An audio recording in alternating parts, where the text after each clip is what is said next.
Hello and welcome to Daily Politics on Trust TV. I am Suleiman. On Daily Politics today, we'll be looking at the northern agenda in the 2023 elections.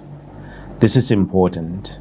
Over the past few weeks, the PDP have been going about on the issue of their convention. Now they have an elected National Working Committee. And over the next few years or next few months, you'll be hearing them talk about presidential candidate and so on. And of course, in the next few months, we'll be hearing the APC as well talk about presidential candidates. But it's not all about voting. It's also about the proceeds of voting, since voting sometimes is an investment. In Nigeria, since 1999, people have been voting in elections, voting again and voting and again and again. But what are the results of their votes? What have been the gains of their votes? And for us in northern Nigeria in particular, what should we aim to achieve in the 2023 elections? What should be the goals for policy, for politics, and for economic management? These are the issues that will occupy us this evening. And with me is a man who has seen it all, the former Senate Majority Leader and founder of the Congress for Progressive Change, Senator Rufai Hanga. Welcome to Daily Politics. Thank you for inviting me. But before we go into the discussion, we will be taking a minute to give you a roundup of political news. Stay with us. The chairman of the National Peace Committee, General Abdulsalami Abubakar, has called on candidates and political parties in Anambra governorship election to abide by the latest of peace accord to ensure free, fair and credible election in the state. He urged that aggrieved parties should not resort to violence but follow the judicial process. Abubakar, former head of state, said this at the signing of the peace accord by chairman and candidates of 17 political parties in Anambra. At the event, the chairman of INEC, Professor Mahmoud Yakubu, said the commission had concluded plans to ensure hitch-free election. Meanwhile, the leadership of the indigenous people of Biafra, IPOB, said it has cancelled its planned one-week sit-at-home order across the southeast. The group, in a statement by its director of media and publicity, Emma Powerful, said that the group cancelled the one-week lockdown of the zone because leaders and elders of the region had intervened. Elsewhere, the People's Democratic Party has constituted a committee to screen aspirants for the June 18, 2022 Ekiti State governorship election. The screening exercise will hold on Monday, November 8, 2021 at the NWC Hall of the PDP National Secretariat in Abuja. The members of the screening committee are Senator Ahmad Muhammad Makarfi, Chairman, Sarah Ochekbe, Arch-Reverend Benson Ezem, among others. Aggrieved members of the Bauchi State chapter of the All Progressive Congress held a protest rally at the main entrance of the party's national secretariat in Abuja to seek the intervention of the party's national chairman, Governor Mai Mala Buni, in the crisis rocking the party in the state. They warned that the party stood the risk of losing the state again in 2023 election should it insist on foisting an unpopular person as state chairman. The protesters, who were in their dozens, challenged the Minister of Education, Adamu Adamu, to come clean on allegations of complicity in the crisis. Spokesman for the protesting party members, Megari Ishaku, who addressed newsmen during the event, urged His Excellency Mai Mala Buni to intervene as his legacy cannot be defeated and undermined.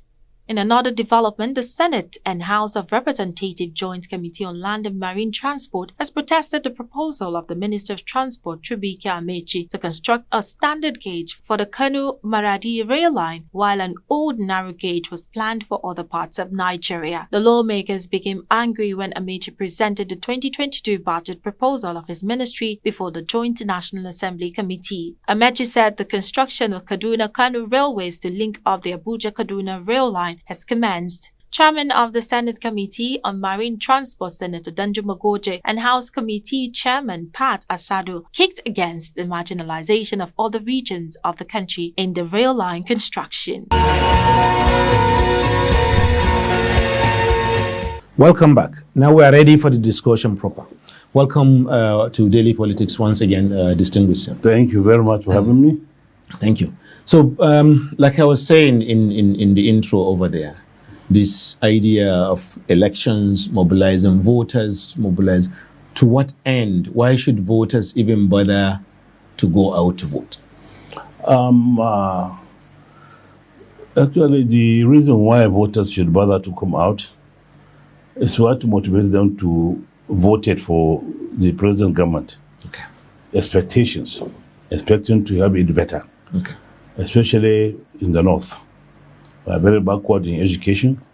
We are very poor. The poverty is more telling on us in the north. But unfortunately, we are not lucky with the government, actually, because we're expecting them to turn around and help us develop, educate, and empower our people. Unfortunately, the government is more concerned about sustaining itself, about being accepted by our other brothers. So the appointments made that to bring development were mostly tilted towards the other side.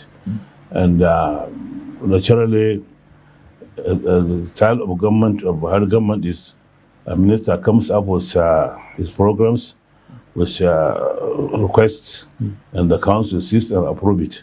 So the Minister of Works continuously brought recommendations for roads and developments in his own part of the area, and this is true. How true is that? Are you saying that there are no roads for in other parts of the country, particularly in northern Nigeria? There are no roads. The Kano Maiduguri road was started even before, around Abacha regime. It is still not completed.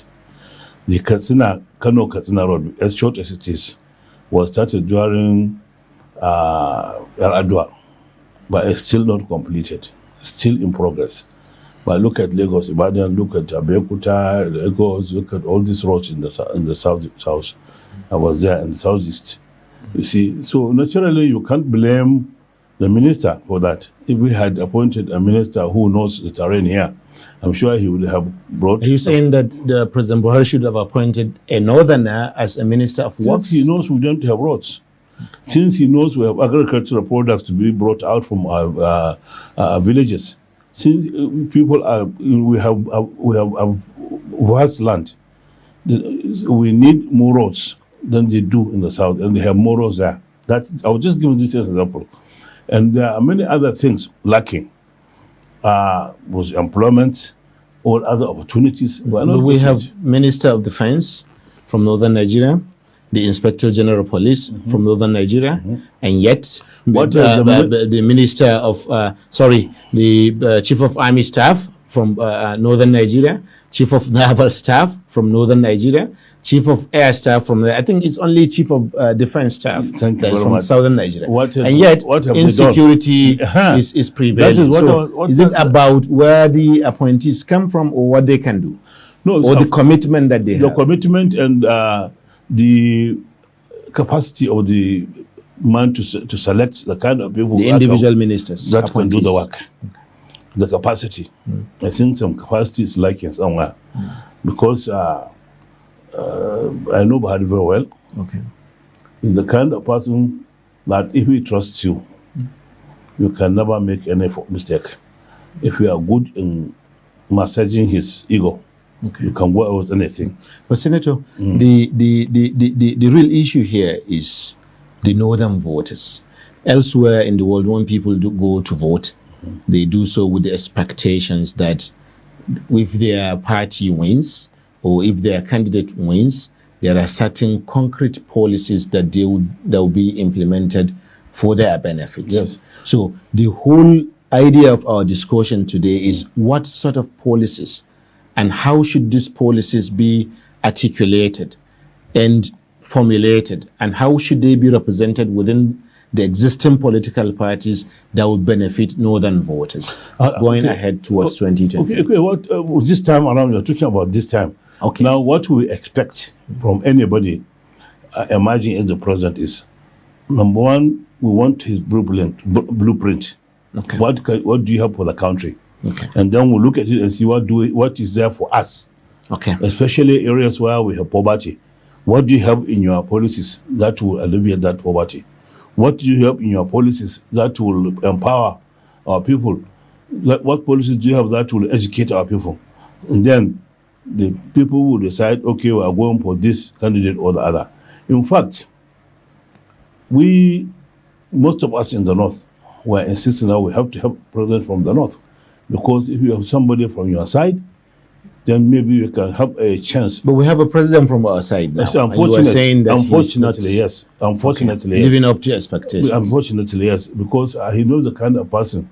I'm sure we'll never have somebody like him. We'll have a listening president. Buhari is completely not listening. He doesn't listen to anybody. He gives you authority, responsibility, and authority together. He doesn't care to check. During his first regime, I had the opportunity to sit with him, advise him to please monitor projects, monitor whatever. First regime, you mean in 1984? No. 2015 to 2019. The first tenure Okay. of this regime. Okay. I advised him to please, sir, your problem is once you give somebody responsibility, authority, you give him the responsibility to do it, and you never check. And that is what has been happening. Whatever they tell him, he believes it.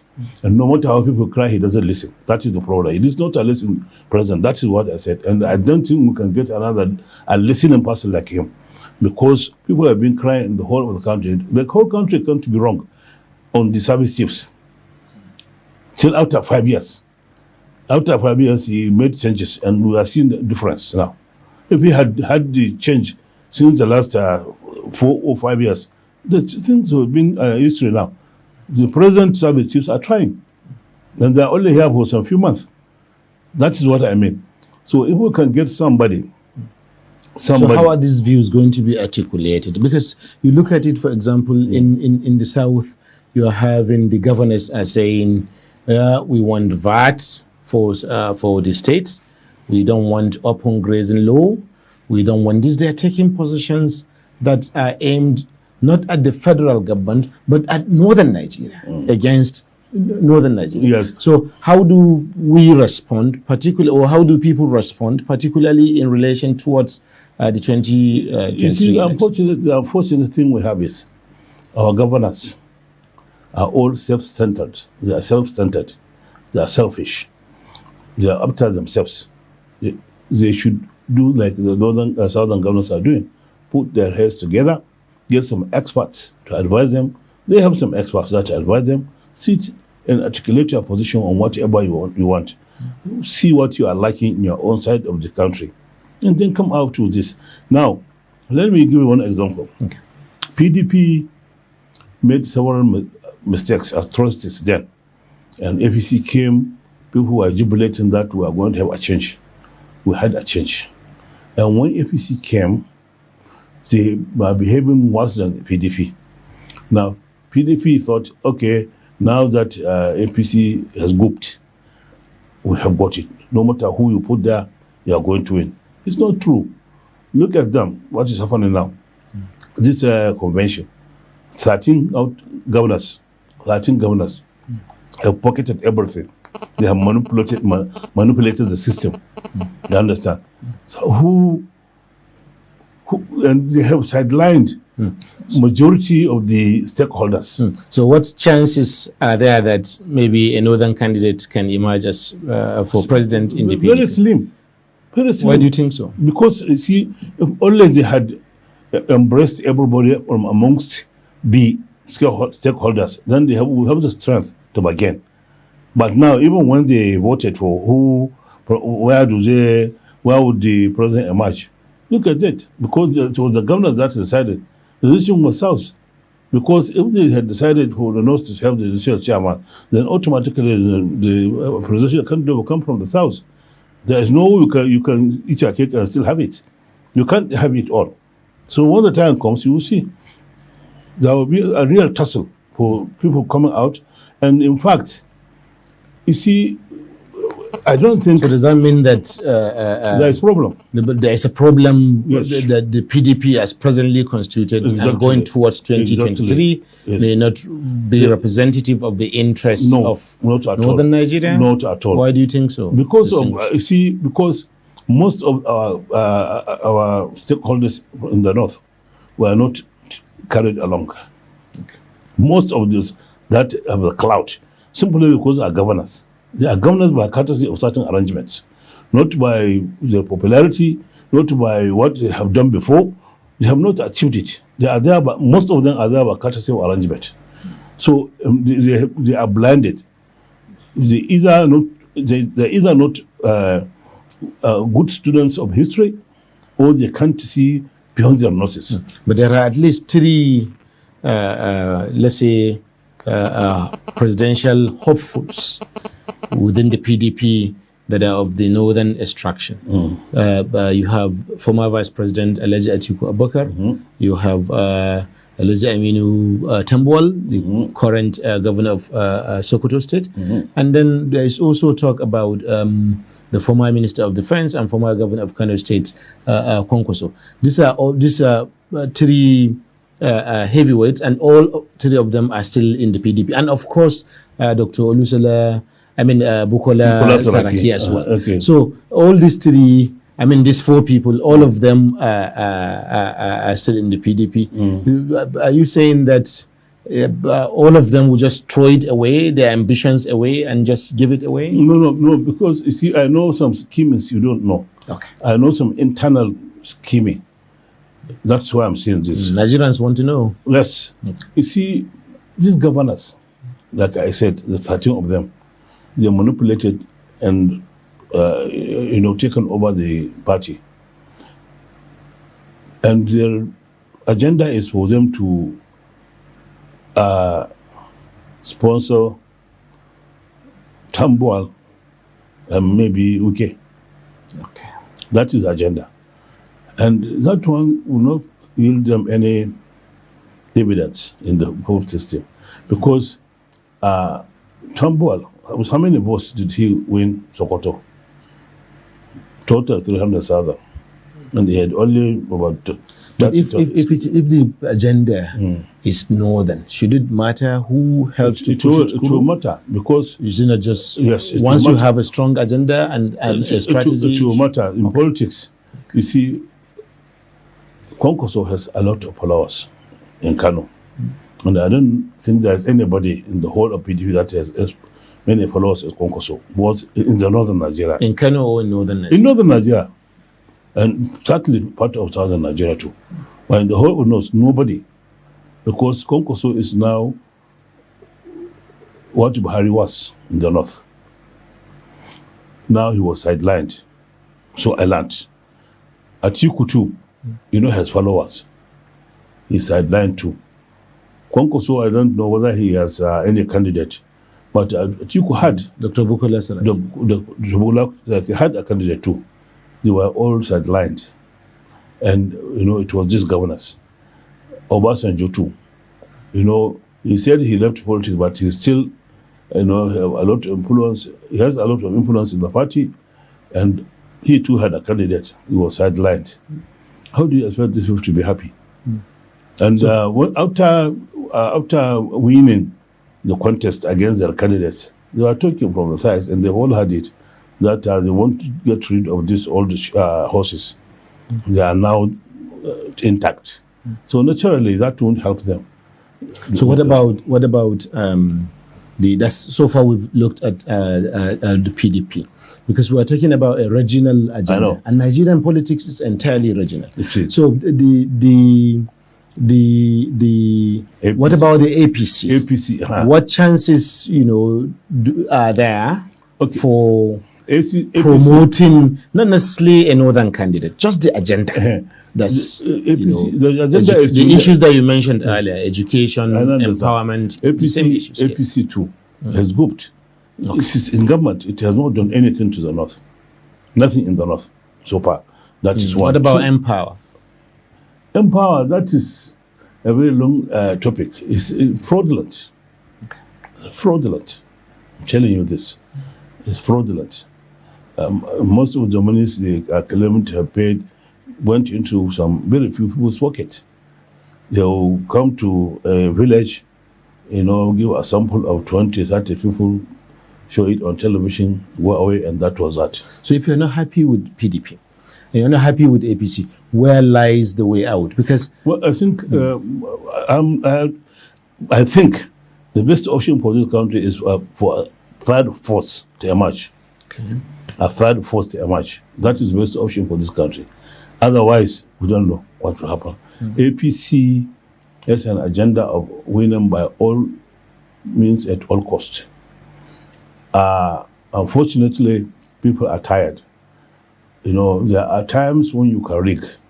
There are situations when you cannot. Now, if, for example, in Kano, you come to contest between PDP and APC or any other party, if APC gets 1 million and the other one gets 1.2 million, they can rig, get that to 200,000 and above to win the election. But if they come and get 1 million and the other party gets about 3-4 million, there's nothing they can do. There's nothing they can do. So this is what I'm saying to you. And that's the situation is brewing in the north. It's serious. Even today, the Kano State governor was booed on the mosque. So that takes us to the second level. Yes. That's what about the governors? What can the governors do? Because you have 19 northern states, and then you have problems everywhere you turn. Everywhere. Insecurity, poverty, drug abuse, unemployment, everywhere. Every index of development, northern Nigeria tends to be lower than other parts of Nigeria, True. even though Nigeria generally is not that good. So what about how can the governors drive a political agenda for the region in 2023? See, the governors Going towards 2020. Majority of our governors are inconsequential now. For now, they are inconsequential because of the atrocities they have committed. I don't. What sort of atrocities? Well, we have done a lot of atrocities to the people. They are caught stealing, they are caught doing this, they have underperformed, they have not performed at all. People are aware and are not happy. So they are inconsequential. They can't determine anything for now. But politicians are working. People that are real opinion molders are working. We are discussing amongst them. We are discussing, we are talking, and we know the terrain, we know the pulse of the nation, of our people. These governors is just by name. Before, governors were influential because they did one thing or the other, but this time around, the governors are the same. Everybody knows that these governors looted. And it's always on the news, it's always in the open. So, and because they have somebody who doesn't care to check them, to not only governors, all the political appointees in this government. There was never a time that there's an open looting. Do you think that there's been a northern agenda in this government? Because again and again, the president has been accused of promoting only people from his own base. So his family, that is not to be his family. We are from his base, because we are from Northwest. So, and even in Katsina, a lot of people are crying.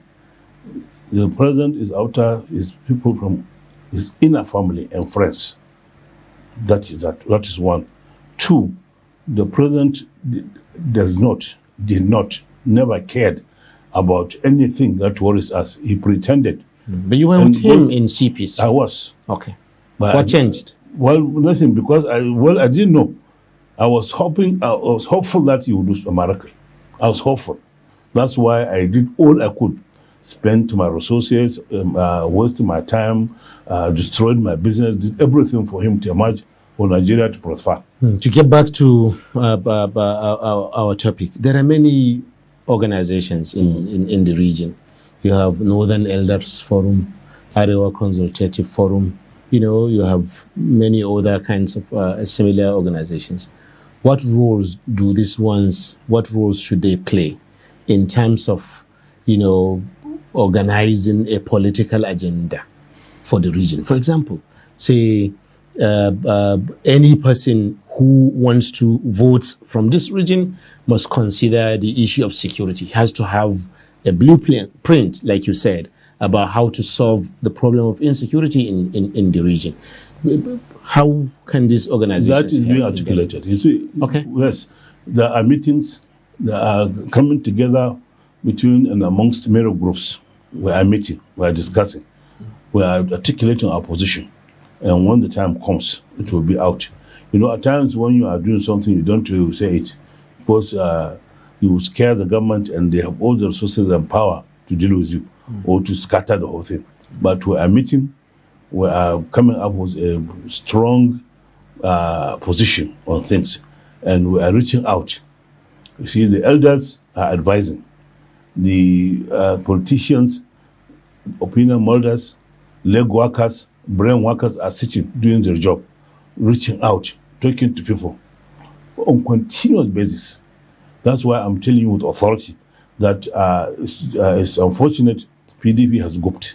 Before, I would have said PDP will win, but now there's no certainty with what is happening now because it's an open secret that these 13 people have cornered this thing and they have ostracized other leaders. What if Tambuwal becomes the presidential candidate? He can hardly win. Shouldn't he will hardly win. I tell you this.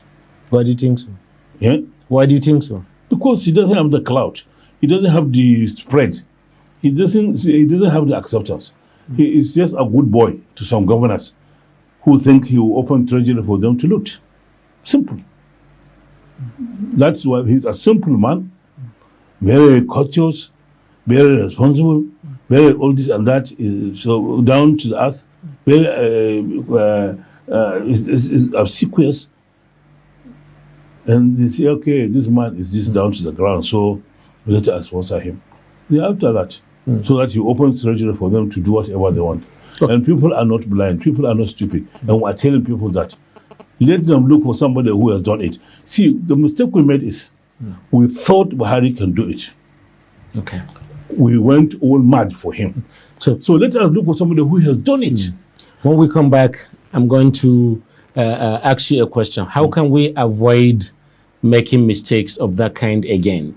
But you don't have to answer now. We're going on a short break. When we come back, our discussion will continue. Stay with us.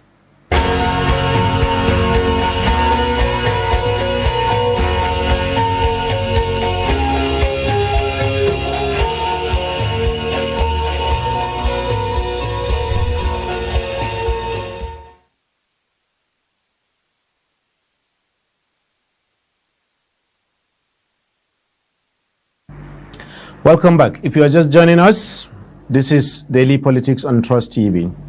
And our topic for discussion today is, of course, what is the political agenda for Northern Nigeria as we inch towards 2023? And with me in the studio is Senator Rufai Hanga, former majority leader of the Senate of the Federal Republic and a founding member of the CPC. Welcome once again. Thank you very distinguished. Much.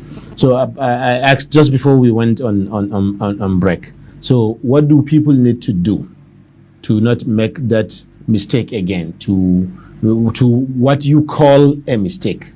See, what the political parties should do, yes, so that they don't make a mistake of losing election, is to avoid going for friendship.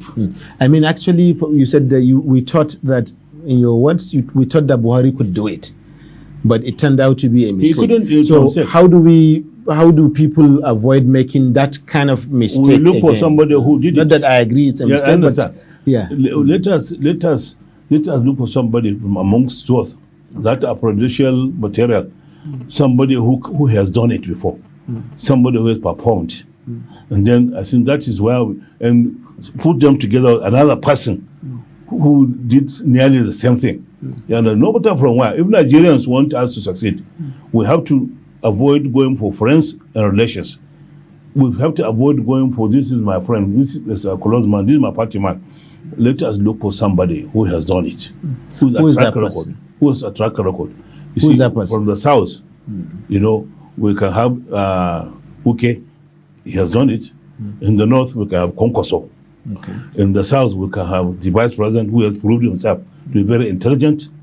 Certainly, he has shown it the little time he acted as president. As acting president. As acting yes. president. And we Kwankwaso from the north, because for now, there is nobody in the north that had performed like Kwankwaso did. There's nobody. From amongst all these governors, nobody did like Kwankwaso. That is, and nobody has followership like him. That is it. And in the South, Buhari has followership, and you just said that he has not performed. Followership and performance are two different things. yes, people are followership. Like I said earlier, maybe I didn't put it right. Okay. When I say we Buhari's followers. Okay. We followed him. We blindly because we thought he could do it. Okay. But unfortunately, it's failed. Kwankwaso's followers are following him because he did it. They have seen it. His first tenure as a governor, he did very well. Even though he was a young man, he did very excellently well.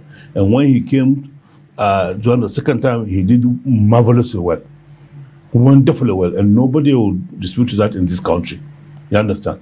So that's what I mean. He has followers because he did it. He has followers outside the state because he did it. Let me give you one small example on education. There's nobody who developed education in Kano like Kwankwaso. He built technical colleges where people can use crafts, can learn this craft, like craft schools, the technical school in all the local governments. He established medical centers in all the local governments. All the local governments, he spread these developments, and he sponsored students abroad of various disciplines. But there was the news that some of them, when they came back, they didn't even have a job. Because the idea of employment was not factored into the scholarship. No, it was. Because, see, we need pilots. He sponsored pilots. We need doctors. He sponsored doctors. We need nurses. He did that. We need teachers in Arabic. We need teachers in other disciplines. He did that when he was in government, abroad. And after, when he was out of the government, pathetically, they are not being catered for. People are being sponsored. There are people from very poor background that have made first class, but unfortunately no job, and they can't continue. Kwankwaso got 370 students like that with first class, sponsored them on his own from his foundation abroad to do their masters. They came back. He sponsored another group like that to do their PhDs. They did that. Some of them are back, some of them are already in Europe, America, and so on, working now. Which is good for Nigeria, good for Kano, good for Nigerians. Whether they are back or not, but they as are working. president, is it possible to because Nigeria is quite large, you know, and cosmopolitan as well. So being governor in Kano, would that be sufficient qualification for being president in Abuja? Being a very good family man, if you can maintain your family well, you are a very good material for the presidency. So governance is an art. If you can take care of your immediate family very well, you can administer the house very well, your wife, your children, your immediate family are sitting in harmony, doing things in harmony. If you can do it, you can be a president of this country and succeed. So the question of being even a councillor or a chairman or a governor does not matter. It's an art. Even that trait in you or leadership, you can make it. So it doesn't matter whether you are a governor or this. Somebody may not have been a governor, he can still be a very excellent president. Look at Edward, he was a governor, but he would have been a very excellent president. Yes. If he had lived longer. You understand? And there are many like that. Maybe it's many undiscovered, but at least this Kwankwaso is discovered. Atiku will make a good man too. He will make it. Because I think he's polished, he's experienced too. But then that's the problem. People are saying that none of these candidates so far, nobody is pushing themselves forward so far in the APC, and we'll come to that. But in the PDP, at least 4 people are pushing themselves forward, either by their body language or one way or another as presidential hopefuls. Let me tell you why. But none of them has articulated an agenda that, okay, APC for the 12 million votes, I mean, I'm talking about Atiku, I'm talking about Kwankwaso and Bukola Saraki and Tambuwal. None of them has actually articulated an agenda of a better future for northern Nigeria. And the whole point of this program is we are looking towards just voting and voting. We want a situation where when people vote, there will be a substance to it, that political leaders will be held accountable for the promises that they make. I said that earlier. If somebody has any blueprint, that is what you're talking about. Okay. What do you have for us? What is your package? Isn't it? Yes. Now, if somebody starts to air it out now, certainly somebody will steal it. When the time comes, that is when somebody will start to unfold his agenda. You understand? I'm sure Kwankwaso has an agenda, he has his blueprint, he has this and that for the country. Atiku has his agenda, Bukola has his agenda.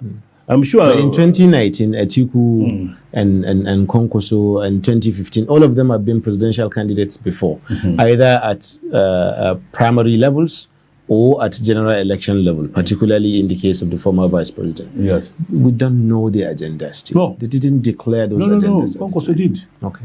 I'm sure he did because he said it. Look at what I have done for my state. I have developed this and these sectors. I'm ready to work with experts to develop the country. I'm ready to work with very sound economists to help me do it. I'm ready. He mentioned all that. He has it. Atiku, I don't know whether he did it, but Kwankwaso, I know he did it. Even though I wasn't with him, but I know he did it. I wasn't with him there. So I know he did it. And others, I don't know. But has Buhari done it? He didn't. When he was asked about by the party, after he won election, what is your blueprint? Because we want to start. He said, what is blueprint? He asked the party, what is blueprint? They told him, this is what we are supposed to do. It's your party affair, now go and do it. This is it. But Kwankwaso, I know he has, because he's educated. He has done it before. He's worked before. He has people around him that are very intelligent, working day and night. I'm not saying I'm among them, but I know. I know is that, and I know Atiku has that. I know Bukola Saraki has that. They are all ready for that. The only person I don't know whether he has that is Tambuwal. He's busy maybe doing his governance and being a good boy to his friends. That is that. They think since they are governors, they can do it. I'm sorry. I think that's fair. See, all politicians are free to choose their own path in politics. So exactly, that's entirely fair. I understand. He's my man. He's my junior brother. I would have gone for him. So let me direct the discussion to the issues that we're interested in more. For example, when you mentioned earlier about Vice President Osinbajo, that he will make a good president, and yes, there are possibly many Nigerians who will agree with that. So, with this idea of zoning the presidency to the south, or zoning it to the north, or not zoning, and so on, if the president emerges from southern Nigeria, which seems quite likely, what political agenda should they not have, and how can they pursue it? Because then they will have lost power in Nigerian political terms. We will look for one of them from amongst the two from the political parties. Whoever selects somebody popular, somebody who people like, somebody who has done it in the north, will go for them. Doesn't matter. The party does no longer matter, because party is just a vehicle. It is the driver that is important. That is one. Two, from the way things are happening now, I don't think the two parties will make an impact. A third force may emerge. How is this third force going to work out? Like APC. APC was a third force, and it worked out. SPC is a third force. Okay, so PDP will merge with other parties? PDP, or? Some elements from there, some elements from there, some elements from other places, some people that are just sitting watching will come together. And once that happens, certainly they will have more sympathy from Nigerians. Those who are talking about third force now are people like Professor Atairu Jega, people like Dr. Usman Bugaje, Professor Pat Utami, and a few other This is one group. politicians. Okay. This is one group. There are many groups like them. Many, more than 10 groups now. Do you foresee that these ones are going to displace either the APC or the PDP in 2023? Less than 18 months Most likely. to the election? Put it down and we will speak later. Interesting. It is most likely. I'm just talking from experience Okay. and from what I've seen. I've been in this business since MPN era. Interesting. And I've seen a lot, and nothing is impossible in politics. The APC is rigidly defined now. They have so many groups fighting themselves. Serious cold war. Why are there no presidential candidates in the APC? Because they are rigidly defined. Maybe because they are the ruling party. Why no one is talking about coming out that they want to be president under the APC? Other than maybe there are a lot party of leader. them. They are just not out. There are groups. So many groups in APC. And they are vehement. I'm sure some of them are afraid of coming out so that their wings are not clipped early enough. But there are groups. There are some governors group, there are some ministers group, there are some villa groups, there are some other forces within the APC itself. So the APC itself. That is the mistake they are making. Everybody is blinded. Everybody is selfish. Everybody thinks since he has it, he can have it. It's impossible. What would you have them do? Well, I would rather they come back to the senses and do things right. For example, I'm sure you're aware of the Supreme Court judgment on DO. Yes. That judgment, I read it. I read all the opinions of the 7 judges. Yes. And I asked opinion from some son. What they told me is, look, from what these people are saying, APC is technically non-existent. Non-existent. Technically. So you foresee that it's going to to be disintegrate? They refused. The impunity with which they do things is what worries me. A sort of impunity with this APC. Instead of taking the advice to come down, after one week, you correct the things and do it and go ahead. They refused. So does that mean anyone who wants to be president from there should start, particularly if they have any agenda should they start thinking of leaving the party or moving to another party? They should better start thinking something else, because anything can happen tomorrow, doctor. Because you see, these people's opinion is that APC is technically non-existent. But it's the ruling party currently. It cannot be technically non-existent. It's the ruling party. No. No, it doesn't matter. Okay. You see, the party, what the judgment says is the acting chairman cannot act as chair, cannot have 2 executive positions. As a governor, as a chairman, they are all executive positions. Therefore, all actions taken by him are null and void. But that's minority position. No. Positions are not judgments. No. The whole judgment is that the minority position, the majority position that brought the governor on, is that the chairman was not involved in the case. They should have mentioned him. If they had mentioned him in the case, then they would lost. But not that what they did was right. All the opinion of the Samja is that it's wrong for somebody to have 2 other positions. But they are silent. They were lenient on him as the governor, because if only the governor chairman was involved in the case, if they had if they only joined him in the case, then naturally PDP would have won.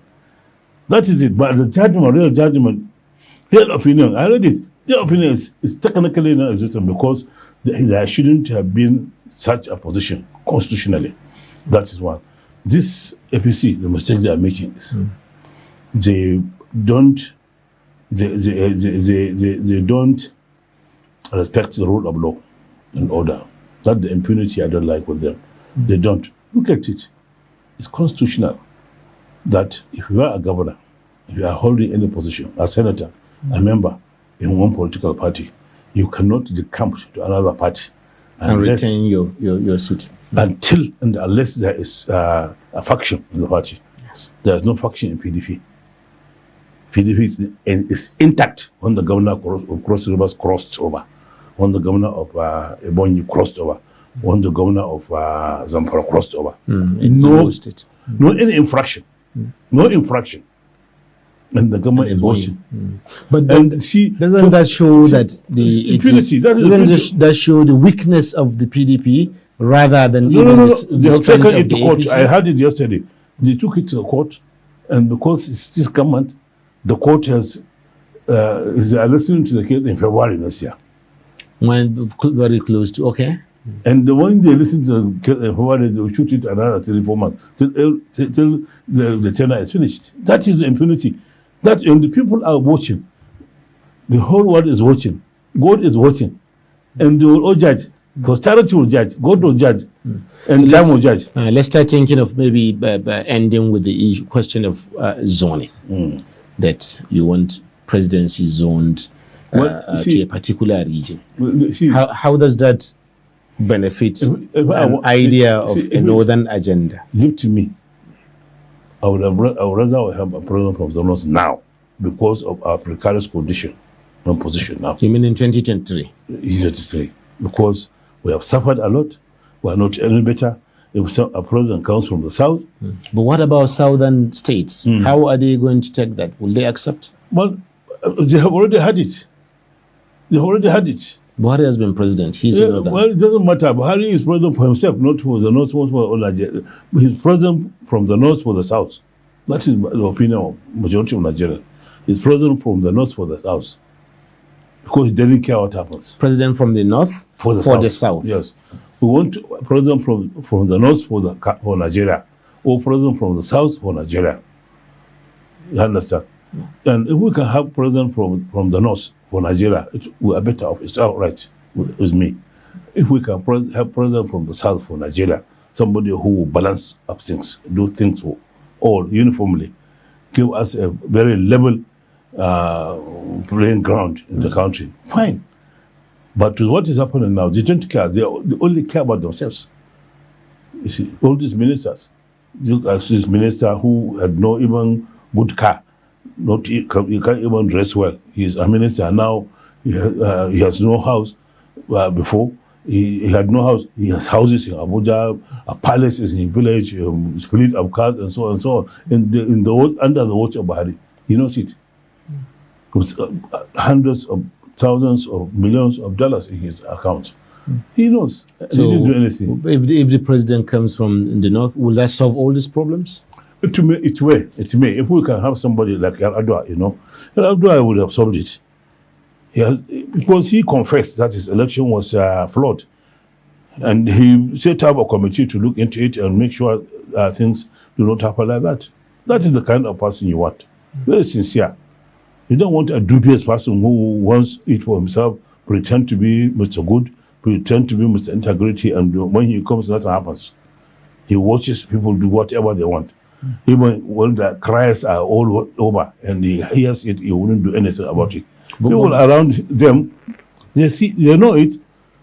People around them, what they are looking, they know it. But don't you think if the Constitution, just hypothetically, if the Constitution allows a third term, hypothetically, don't you think it's still possible for President Buhari to win the election again? That he still has the people behind him, at least in some parts of the country? It's impossible. It's very, very, very impossible. Even the second term was rigged. I'm a politician, I was there. But I think proving that will be difficult because the case was not so... We did it. Could not be proven in court. So I think 400,000 we can votes. leave that. We took it from Chukwudi Buhari in Kano. 200,000 votes for I think we can we can leave that leave out it. because that would be a wild allegation. Yes. The real issue is in the run up to the 2023 elections. If you are speaking on behalf of the welfare of majority of northern Nigerians, what issues would you expect them to pay the most attention to? Education. Very vital. Health. Very vital. Empowerment. Opportunities for our youth. Employment and empowerment. What sort of opportunities? Opportunities, job opportunities, business opportunities, like this agricultural loan that are given out and other loans. Yes. People are not benefiting from the loans. Very few people are benefiting. There was an interview by the central bank governor in Lagos, in a program. Somebody started and was accusing central bank governor that he is giving loans to the north.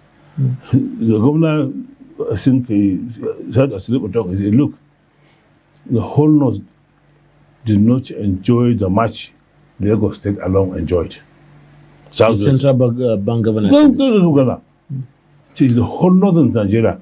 See, he said because one man collected more than what 2,000 people collected in a swoop. These people are educated, they know the procedures, they follow the procedures, and where after procedures.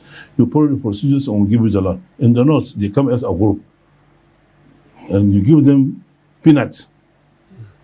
So he said, what Southwest alone benefited from these loans, the whole north did not benefit. He said it. So if that is the case, what is the point of having the whole idea of, shouldn't we just say, let's have presidents, like you said earlier, wherever they are from, for Nigeria? Yes, that is what I said. I said it myself. If we can have president for Nigeria, for anyone, it doesn't matter. But to have, like the central governor, why is he behaving like that? But we did a story in which we found that a lot of agri farmers in Kano are doing better now from some of these policies on the. No, we don't do propaganda. We did the story. They are doing what? That they are doing better now. In terms of their incomes, in terms of many farmers in Kano State. Kano, specifically where you're from. I'm a farmer. Yes. Okay. We are doing better, not because of what we got from them. We are doing better because, you see, they say necessity is a mother of invention. We are forced to do farming now. Closure of borders and increase for the need of rice and other things. And people came back to the senses. And the much talks about oil, that we are parasites and this and that. This propaganda was done. That's why I say propaganda. We did a lot of propaganda to our people that, look, go back to farm. Farming is better than oil. We can get more. That's why people are going back to farm. Unfortunately, Kano is doing better now because there is no banditry like other places. If there were no banditry, Zampara, Katsina, and other places that were in Niger where we have these problems, we can't even talk about Kano. Kano, no banditry, we are peaceful. We are what do I say? What means the word? Relatively, all right. Okay, are you saying that there's something unique about Kano, which is why they don't have banditry there, but you have in neighboring states like Katsina and Zamfara and so on? The unique thing is we have had a system long before now. Our previous government have set up a system of checks and balances. Especially I can remember during the Konkoso regime. Some people, when Boko Haram started, the way they were tackled and the system set up by the government, that is what is helping us now. Everybody is involved in security. The ward heads, the district head, and the local people, they are all aware. And we have this Konkoso has not been president in the last 6 years. Somebody else has been president. No, before Konkoso. I mean, so Konkoso has not been governor in the last 6 years. No. Somebody else has been governor in the last 6 years. So isn't there anything that person has done? Boko Haram started when Konkoso was there. Okay. What I'm saying, he set up that system, and the system is still there. The one Ganduje came, he continued. Ganduje now, he improved on it because he set up another security outfit in every local government now of 1,000 people to supplement the one we had before. Okay. He has improved on that. So we are relatively okay now. That's why our farmers can farm. That is why you don't have many incidents of this farmers. So maybe my final question as we go towards, because the issues that decide elections sometimes come a long time before the votes start. So as we walk towards the 2023 elections, how do you think people can articulate the issue of insecurity as a policy issue, as a political issue, as a demand on politicians in northern Nigeria? I think what we do in Kano now is what others should imitate.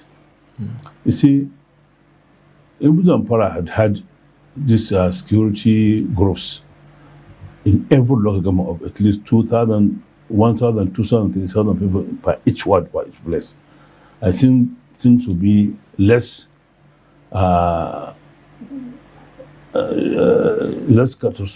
catastrophic than it is now.